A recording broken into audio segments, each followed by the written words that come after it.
afraid. It's the wizard who should be afraid of me. Well, sadly, Cynthia Erivo is learning that the wizard wouldn't prove to be the most testing adversary she would face when taking on the role of Alphaba I don't cause commotions, I am one. in the big screen version of Wicked. It's the internet. So a week ago, here's the new poster that was released for the Wicked movie, which will hit theaters on November 22nd. So that image of Cynthia and Ariana Grande recreates the iconic poster for the Broadway version of Wicked. That has been Wicked's poster from the very beginning, from 2003. As you know, Idina Menzel and Kristen Chenoweth originated those characters on Broadway, but they were never part of the poster. Like, this is the poster that's always been the Wicked poster. It was always an illustration. Now, over the past week, I did see some random tweets pop up on my feed that were critical of that recreation.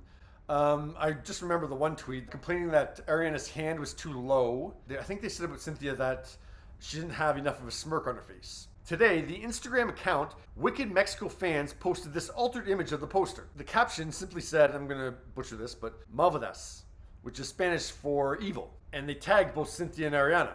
3 hours after they posted that, Cynthia put that image on her Instagram story and wrote the following. This is the wildest, most offensive thing I've seen, equal to that awful AI of us fighting, equal to people posing the question, is your beep green?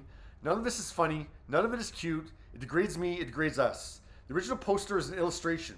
I'm a real-life human being who chose to look right down the barrel of the camera to you, the viewer, because without words, we communicate with our eyes. Our poster is an homage, not an imitation.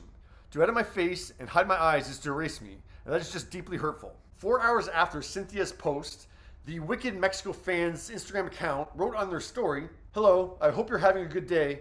I wanted to talk about the edit inspired by the original cover of the musical, and I'll tell you that it is not my addition.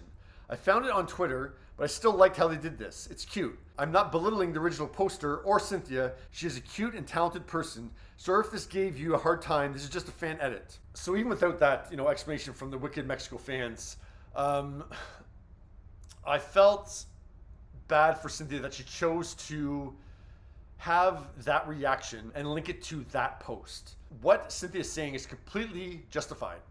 I've seen come across my feed some random tweets about Wicked over the past week or two that I see that the movie is starting to be undercut even before anyone's seen it. I'm just seeing that come across my feed randomly. I can only imagine what Cynthia was getting over the last several weeks, and she alludes to some of the messages that she's getting. So she's completely justified in saying what she said. It's just the fact that I wish she'd chosen to link it to something that was more telling than this. Because I think, a lot of people are going to have the reaction of what's the big deal. The best way to bring folks together is to give them a real good enemy. The person clearly edited the poster to look like the Broadway version. They covered, because you don't see Alphaba's eyes in the original poster, and they gave Cynthia a little bit more of a smirk. I originally thought they didn't do anything to Ariana because they didn't change the crown on her head, but no, they did move her hand up. Both of them have been altered, the image, and it's clear to match the Broadway poster, but she's clearly justified in having the overall perspective of what's happening with Wicked. It's completely justifiable. It just she doesn't demonstrate it well with this post. That's the only thing. But what are your thoughts?